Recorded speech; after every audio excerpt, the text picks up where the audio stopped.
धार्मिक अतिक्रमण दंडनीय अपराध है। नमस्ते, मैं हूं आपके साथ दिव्यांश शर्मा। सबसे पहले बात करेंगे इसी अहम खबर की। सुप्रीम कोर्ट के आदेश के बाद उत्तर प्रदेश में सार्वजनिक स्थल पर अतिक्रमण कर बनाए गए धार्मिक स्थलों को हटाने के लिए अब कानून बनाया जाएगा, जिसके बाद सार्वजनिक जमीनों पर अवैध कब्जा कर धार्मिक निर्माण करना दंडनीय अपराध होगा। इस संबंध में राज्य विधि आयोग ने प्रस्तावित कानून का ड्राफ्ट सरकार को सौंप दिया है। ड्राफ्ट में सरकारी जमीनों पर अवैध कब्जा कर धार्मिक निर्माण करने पर 3 साल की सजा और जुर्माना लगाने का प्रावधान है। आयोग के मुताबिक मात्र कार्यकारी आदेश जारी करने से समस्या का समाधान नहीं होगा, बल्कि सजा का प्रावधान भी करना होगा। आयोग ने इस संबंध में सुप्रीम कोर्ट, हाई कोर्ट और अन्य कोर्ट के आदेश और मध्य प्रदेश, राजस्थान, बिहार, आंध्र प्रदेश, सिक्किम, उत्तराखंड, गोवा, हिमाचल प्रदेश और त्रिपुरा के नियमों का अध्ययन कर ड्राफ्ट तैयार किया है। ड्राफ्ट में यह भी कहा गया है, होली या फिर मुहर्रम जैसे कार्यक्रमों के लिए इस्तेमाल होने वाले सार्वजनिक स्थलों को धार्मिक निर्माण की श्रेणी में नहीं रखा जाएगा। माना जा रहा है कि सरकार जल्द ही ड्राफ्ट को कानून का रूप दे सकती है।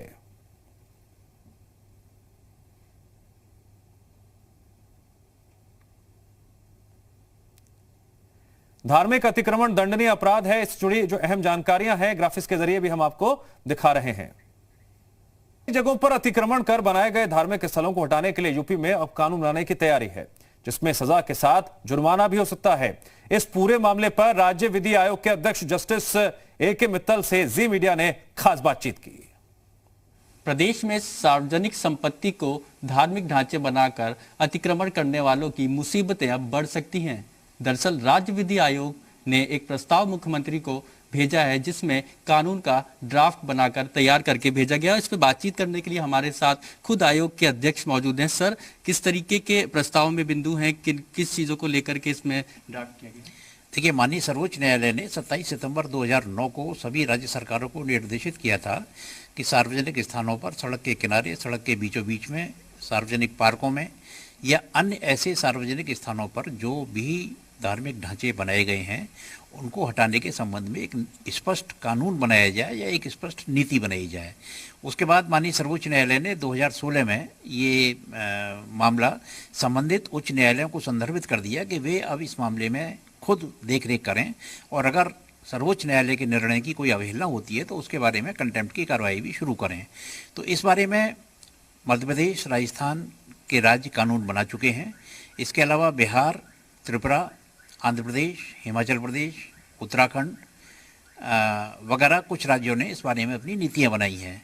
जहां तक इलाहाबाद उच्च न्यायालय का प्रश्न है, इलाहाबाद उच्च न्यायालय में भी लवकुश वाले मामले में माननीय इलाहाबाद उच्च न्यायालय की खंडपीठ ने निर्देशित किया है राज्य सरकार को कि इस बारे में कोई स्पष्ट नीति और स्पष्ट कानून बना करके न्यायालय के समक्ष प्रस्तुत किया जाए, और किसी भी दशा में सार्वजनिक मार्गों पर, सड़क के किनारे, गलियों में या सार्वजनिक पार्कों पर कोई इस प्रकार का अतिक्रमण करके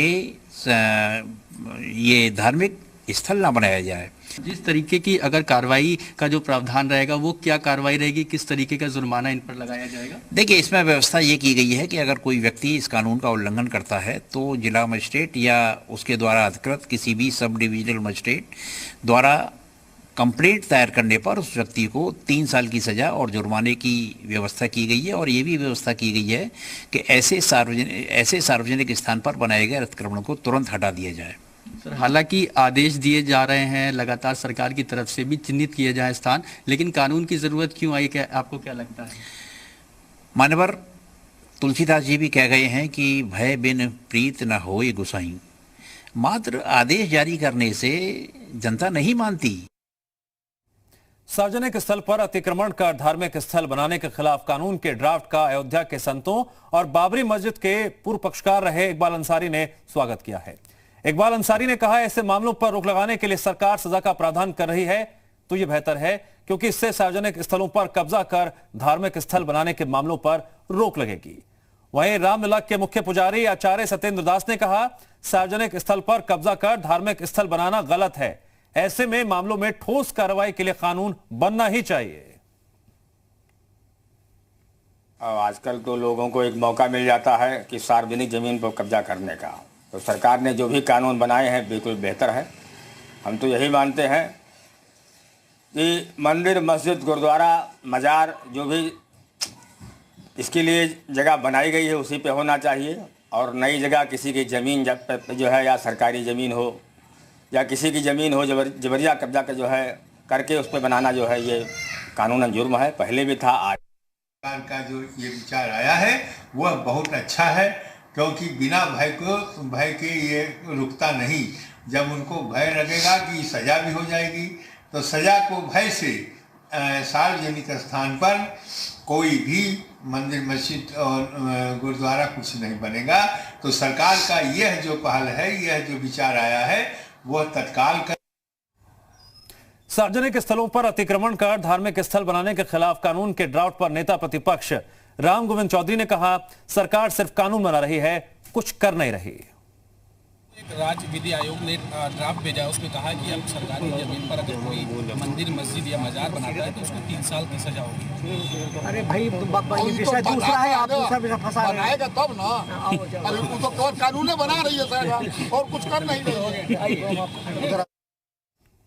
धार्मिक स्थलों को सड़क के किनारे से हटाने के शासनादेश के बाद सुल्तानपुर के जिला प्रशासन ने भी सड़क के किनारे बने धार्मिक स्थलों की लिस्ट शासन को भेज दी है।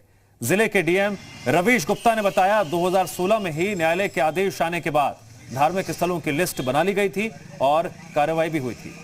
वर्तमान में 3 ऐसे स्थल हैं जो मार्गों में नहीं पड़ रहे हैं, लेकिन भविष्य में सड़कों के चौड़ीकरण के दरमियान आ सकते हैं, तो उनको हटाने की आगे कार्रवाई की जाएगी। वर्तमान में जो कोई नई आख्या जो गई है वो केवल उन पे गई जहाँ पे प्रस्तावित लोगों ने प्रारंभ किया था, उसको राजस्व प्रशासन ने, पुलिस प्रशासन ने रुकवाया है, उसकी सूची प्रेषित की गई है। जो पूर्व में हटाना था वो, और अभी हमारे 3 ऐसे बड़े स्थल हैं जो कि वर्तमान में मार्ग में नहीं आ रहे हैं, परंतु जो मार्ग चौड़ीकरण होंगे उनमें वो मार्ग के संरक्षण में आ जाएंगे, तो उनको हटाने की कार्रवाई की जाएगी।